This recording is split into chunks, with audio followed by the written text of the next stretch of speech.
Welcome back to Market Movers, the opening bell. The stablecoin market is undergoing a revolution as institutional capital demands more than just traditional fiat-backed tokens. Now, Stable, the global infrastructure platform, recently launched USST on the Stellar network.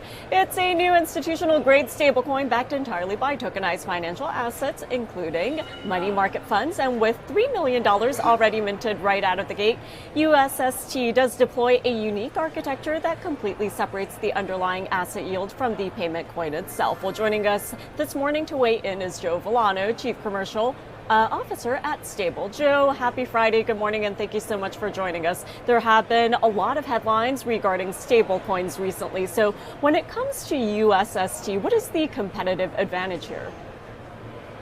Sure. Good morning, Remy. Great to be with you.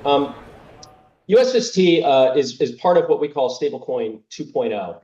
And what that means, Stablecoin 1.0 was essentially putting the dollar on chain and validating that there's massive demand for digital dollars. Stablecoin 2.0 is about changing who owns the economics. So for the past decade, there's essentially been one business model for stablecoin issuers. And that is the user provides the value and the issuer captures all the yield.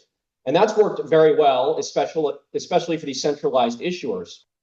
However, the economics have been one-sided. And our view is simple. The users, the ecosystems creating the value should be able to participate in the value. So if a bank is using a stablecoin for their customers, or if an exchange is using it to support transactions or a layer one for DeFi protocols, why should all that value flow to a third-party issuer? And so this is the paradigm shift behind STBL. We are moving from issuer-owned money to ecosystem-owned money. And the way we do that is with our core asset, our stablecoin, USST. We have developed an innovative yield-separating strategy that essentially isolates the yield component of tokenized treasuries and money market funds and allows the dollar exposure, the principal, to move freely as a stablecoin. So an example would be an ecosystem, an enterprise, a crypto native, a bank, a corporate treasury could use the protocol to mint against tokenized treasuries and money market funds, a selection that we have approved. They get their dollar equivalent stablecoin in the form of USST, and they also get an NFT. And the NFT is their yield accrual right to their underlying collateral. So this separation is very powerful. What we've done is we've isolated the securities component to enable the dollar to move freely, just like any other stablecoin. And that yield is infinitely composable. So an ecosystem can decide how they want to allocate it. They can use it to incentivize different customer behaviors or roll out new products or simply use it for corporate treasury management.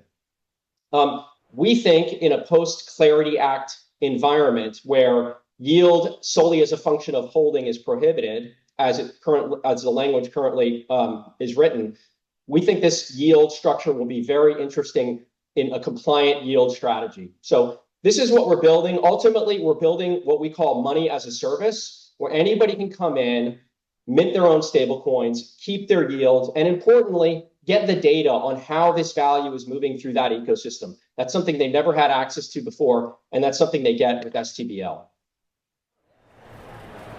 Yeah, and when it comes to stablecoin 2.0, yield is a key part of the equation here. And given the fact that we're heading into the second half of 2026, we're continuing to monitor the regulatory landscape here in the US. But when it comes to stablecoins, especially stablecoin 2.0, how critical are some of these big name partnerships here and why?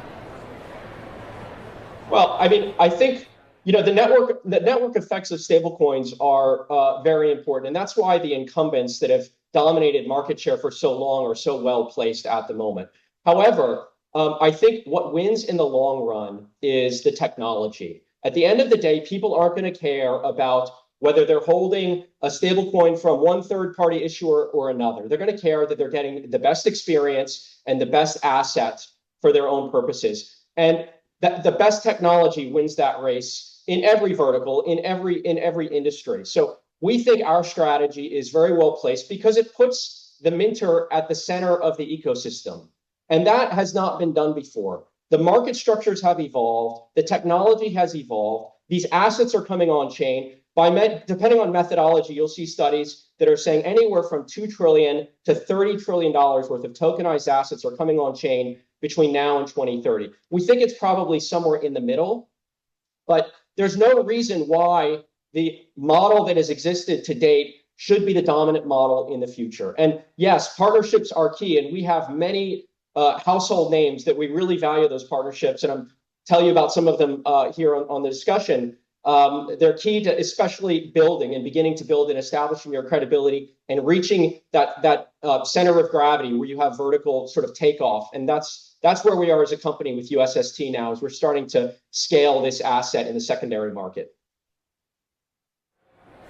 And Joe, we are counting down to the opening bell here on Wall Street, so we have about 60 seconds in terms of your response. I know you mentioned the $3 million in USST minute right out of the gate, but what does this early demand tell you, and what can we expect when it comes to the next wave of stablecoin adoption?